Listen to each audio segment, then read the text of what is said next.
High, কেমন আছো তোমরা সবাই? আজ চলো তোমাদের এক্সাম ডের একটা ব্লগ শেয়ার করি। এতদিন তো তোমরা কলেজে নর্মাল ডে ব্লগ দেখেছো, আজ আমাদের এক্সাম ডের ব্লগটা দেখাবো। এই দিন আমাদের সেক পেপারের এক্সাম ছিল, আর এই বেচারারও বোধহয় পরীক্ষা টরীক্ষা আছে, যার জন্য কলেজে ঘোরাফেরা করছে।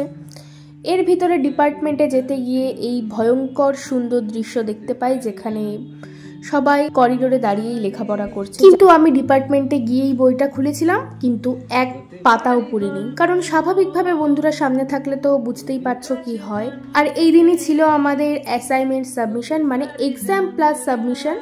কি ভয়ঙ্কর অবস্থা আমাদের। আর এখান থেকে দেখা যাচ্ছিল এই শিমুল ফুলের গাছটা। আচ্ছা তোমরা বলে তো এটা শিমুল ফুল না পলাশ ফুল? আমার তো মনে হয় শিমুল ফুল। আর আমাদের এক্সাম দেওয়ার পর এটা অবস্থা ছিল, মানে এক্সাম খুব ভালো হয়েছে। আর ইনি বলছিলেন এই তুলিস না বলে পোজ দিয়ে দাঁড়িয়ে গিয়েছিল। আমি তো ক্লিপটা দেবই, আফটার অল আমি বন্ধু, তাই ভালো কিছু দেওয়াই যাবে না। লাস্টে বাড়ি এসে সময় বনগা লোকালে উঠেছিলাম। বাই।